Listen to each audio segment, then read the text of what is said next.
Assalamualaikum warahmatullahi wabarakatuh. Halo teman-teman, di video kali ini coba kita bahas ya mengenai cut loss dan average down ya. Jadi beberapa waktu yang lalu ketika sebuah saham turun, saya dicat sama temen ya. Ini gimana ini? Saya udah floating loss nih, sudah hampir 20% di saham. Sebut aja ya saham ERA ya. Dia sudah floating loss dan dia ya kayaknya dibiarkan saja ya. Terus kemudian iseng-iseng saya tanya ini, kamu floating lossnya di harga berapa gitu kan. Dia di harga atas ya, sekitar 700-an ya. Di harga 700-an. Kemudian turun terus tuh saham ERA sampai harga berapa itu? Coba kita lihat ya. Saham ERA itu turun sampai harga 378 ya. Waktu itu mungkin nggak nyampe itu ya, sekitar 400-an ya dia. Terus aku hitung ya, kira-kira dari floating lossnya dia berapa lot ya di harga itu, kemudian average downnya sekian. Terus aku bilang, oh kamu beli aja lagi saham itu di harga bawah ya, harga sekarang dengan jumlah paling enggak 3 kali lipat dari harga awal ya. Ya kalau enggak ya berapapun lah, yang penting average down lah. Kalau punya dana yang besar ya sekian, kalau enggak punya ya sekian gitu kan. Waktu itu temen bilang, wah nggak punya dana segitu ya, biarin aja. Nah setelah berjalannya waktu ternyata saham ERA mantul ya teman-teman, di harga kemarin itu dari 378 kemudian ke 400 lebih ya, 420, kemudian naik lagi ke 470, naik terus sampai sekarang 540. Jadi bayangkan ya teman-teman, ketika teman-teman average down dengan jumlah 4 kali lipat ya, idealnya 4 kali lipat dari total jumlah lot yang kita punya ya, itu harga rata-ratanya langsung turun ya. Dengan harga rata-rata yang turun banyak ya. Nah, ketika harga itu naik misalnya 5%, kita sudah profit. Naik 10% ya jelas profit, banyak, profitable. Nah, inilah pentingnya ketika kita memegang sebuah saham, kemudian kita masih punya dana, terus kita average down, itu pentingnya seperti itu. Jadi kalau kita nggak sempat cut loss ya sudah. Kalau kita yakin saham itu bagus, ya kita average down aja. Ini banyak ya yang seperti itu ya, kayak Sido kemarin ya. Sido ini juga kan turun terus ini. Dari harga tertinggi 1000 kemudian turun ke 635 ya. Nah, kalau kita average down di sini, sekarang yang punya Sido itu sudah profit ya, karena naiknya coba ini dari 635 ke 860. Ini udah berapa persen nih, coba kita hitung ya.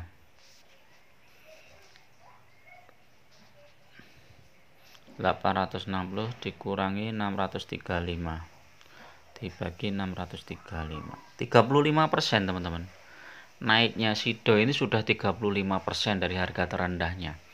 Ketika kita average down di bawah ini, maka itu potensinya untuk profit lebih besar ya. Karena apa? Kalau kita average down ya, misalnya kita punya harga 980 atau 1000 lah. Kemudian kita average down di bawah ini di 635 ini dengan jumlah 4 kali lipat atau 3 kali lipat, terserah dana kita berapa. Coba kita hitung ya, misalnya harga 1050. Coba kita pakai ini ya. Coba kita pakai ini. Harga 1050. Jumlah misalnya 100 slot. Terus di harga yang sekarang yang paling rendah 635 ya. Harga 635, kita average downnya 4 kali lipat ya. 400 slot. Coba kita lihat. Ini sudah rata-rata harganya tinggal 718 ya. 718 dikurangi 635 jadi berapa, coba kita lihat. 718 dikurangi 635, 83 dibagi 635, tinggal 13% ya teman-teman. Jadi kalau teman-teman ini 4 kali lipatnya itu tinggal 13%, sekarang sudah naik 35%, jadi sudah profit 20% ya. Kalau mau lebih harga rata-ratanya diturunkan lagi ya, belinya harus lebih banyak lagi ya, mungkin sekitar kita tambah lagi 400 lot lagi, coba kita lihat.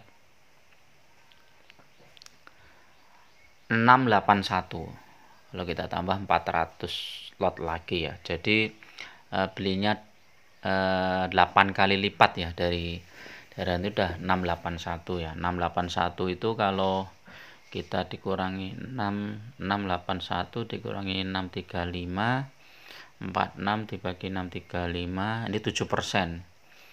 Jadi 7%. Kalau kita punya dana lagi, coba kita lihat lagi. 635 ditambah dengan 400 lagi sudah 66. Udah semakin kecil ya. Nah, inilah pentingnya ketika kita average down ya.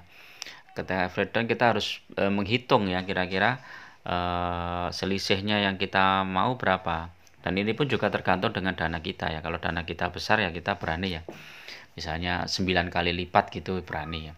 Atau secara bertahap, misalnya turun sekian, kita beli 4 kali lipat, kemudian turun lagi 4 kali lipat. Atau punya dana berapapun ya udah masukkan average down. Maka ketika itu naik seperti sekarang ini naik sudah 35%, maka ini sudah profit ya teman-teman. Tapi kalau teman-teman nggak average down, masih punya di harga 1000 ya masih floating loss. Ya akhirnya uang kita ya mandek di situ. Nah, inilah pentingnya ketika kita trading saham ya, terutama yang trading swing itu, kita punya dana cadangan ya, dalam bentuk cash ya, selalu cash. Jadi dalam sehari itu kita pertahankan cash kita ya, selalu ada cash sehingga ketika saham itu dibawa turun kita masih bisa beli. Nah, ini hampir sama ya dengan misalnya kayak saham PTBA ya, kemarin kan juga sempat turun. Ketika kita average down, maka ketika ada kenaikan maka saham itu sudah profit ya. Tetapi kalau kita misalnya cut loss kemudian belum sempat masuk ya, misalnya cut loss di 3.700 kemudian naik di 4.000, kita beli di 4.000, ternyata turun lagi di 3.500, kita cut loss lagi ya, makin lama makin habis dana kita. Tapi kalau kita average down, misalnya saham ini di 4.300 kemudian turun di 3.700, kita beli lagi gitu. Kita beli lagi, turun lagi di 3.500, kita beli lagi, turun lagi di 3.400, kita beli lagi. Maka secara harga rata-rata maka saham kita akan lebih bagus, dan nanti ketika ada kenaikan sedikit aja lah, paling 10% atau 15%, itu kita sudah profit. Jadi itu ya teman-teman, pentingnya kita mau milih cut loss atau average down. Untuk saham-saham yang bagus kita nggak perlu cut loss ya, average down aja. Tapi kalau untuk saham-saham yang gorengan, saham-saham yang ya kurang terpercaya ya kita ya harus cut loss karena kita salah beli sebuah saham. Oke, itu dulu ya teman-teman. Ini pendapat murni saya pribadi berdasarkan pengalaman ya. Tentu saja teman-teman boleh memakai, boleh tidak ya, karena semua profit maupun risikonya itu teman-teman yang menanggung sendiri. Selalu gunakan money management yang ketat agar bisnis sahamnya dapat menambahkan income yang bagus ya, terutama untuk investasi jangka panjang ya teman-teman.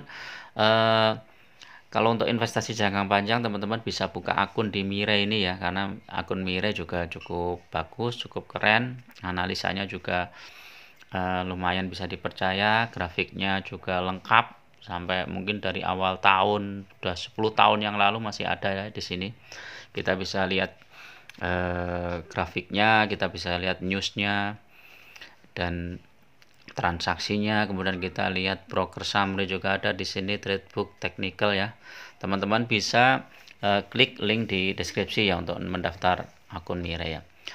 Untuk strategi trading saham memang sebaiknya kita memiliki beberapa akun ya, tidak hanya satu ya. Ketika satu akun itu sudah floating loss, terus kita nggak mau average down, karena kalau average down membutuhkan dana yang besar ya, kita beli saham yang sama di akun yang berbeda, sehingga tidak ada floating loss. Yang floating loss dibiarin aja yang di akun yang satu itu, dan kita masih bisa dapat profit di akun yang satunya lagi, karena kita beli sudah saham di harga yang lebih murah ya. Jadi ketika ada nanti profit 5%, 10% kita jual, kemudian nanti beli di bawah lagi. Oke, itu dulu. Assalamualaikum warahmatullahi wabarakatuh.